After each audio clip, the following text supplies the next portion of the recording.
বললে থানায় গিয়ে সব দোষ স্বীকার। আগামীকাল আসবে ইয়েস্টারডে।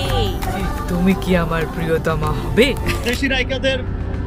দেশি নায়িকাদের সাথে আমিও সুযোগ পাচ্ছি না। সমস্ত হিরোইনই কোনো না কোনোভাবে বিজি থাকে।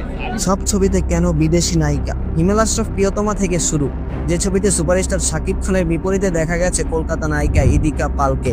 এরপর রাজকুমার, তুফান, দরদ থেকে শুরু করে শুটিং চলমান বরবাদ ছবিতেও শাকিবের বিপরীতে বিদেশি নায়িকা। এর মধ্যে তুফানে কলকাতা মিমি চক্রবর্তীর সাথে ছিলেন দেশি অভিনেত্রী নাবিলা। বহুদিন ধরেই অনেকেই বলাবলি করছেন দেশি নায়িকাদের কেন এড়িয়ে যাচ্ছেন শাকিব। এবার এ নিয়ে জবাব দিলেন ঢাকায় সিনেমার এই সুপারস্টার। সম্প্রতি জমকালো আয়োজন স্টার সিনেপ্লেক্সের মহাখালী শাখায় হয়ে গেল শাকিবের দরদ ছবির বিশেষ প্রদর্শনী, যেখানে দেশের জনপ্রিয় একজাক তারকা উপস্থিত ছিলেন। এ বিষয়ে শাকিব বলেন, আমি নিজেই দেখি নায়িকাদের শিডিউল পাচ্ছি না। যেহেতু বছরে 2-3টা ছবি করি, তাই আমার শিডিউল বেশি লাগে। কিন্তু আমাদের যারা দেশি নায়িকা আছে তারা অনেক বেশি কাজ করে, এজন্য তাদের ব্যস্ত থাকতে হয়। তাদের শিডিউল পেলে আবার কাজ করা হবে। শাকিব খানের ব্যবসায়িক প্রতিষ্ঠান রিমা খারলেনের পণ্য দেশের শীর্ষস্থানীয় হেলথ অ্যান্ড হাইজিন ব্র্যান্ড অ্যানকলের সৌজন্যে দরদের বিশেষ প্রদর্শনী অনুষ্ঠান হয়। এর ফলে স্ক্রিনিং শোটি হয়ে ওঠে উৎসব মুখর।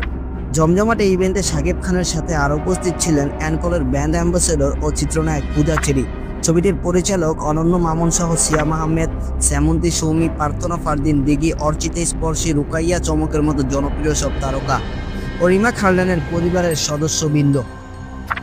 সিনেমা দেখে শেষে শাকিব বলেন, অ্যানকল বরাবরই সুরক্ষা ও সুস্থতা নিশ্চিতে সহায়ক। আর সুস্থতা ও সুরক্ষা যদি নিশ্চিত করা যায়, তাহলে সবাই মিলে একসাথে কোনো কিছু উপভোগ করা আরও আনন্দদায়ক হয়, আরও নিরাপদ হয়। তাই আজকে আমরা এখানে মিলিত হয়েছি সবাই একসাথে দরদের স্পেশাল স্ক্রিনিং উপভোগ করার জন্য।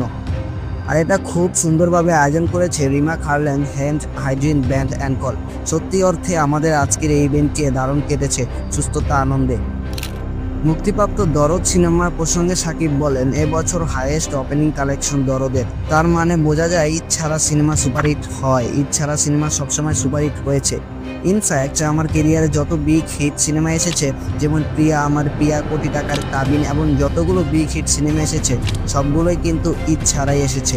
এটা সবসময় প্রমাণিত হয়ে এসেছে। আজকে দরদ দিয়েও প্রমাণ করলো যে ঈদ ছাড়া সিনেমা সুপারহিট হওয়া অপশন বেশি থাকে।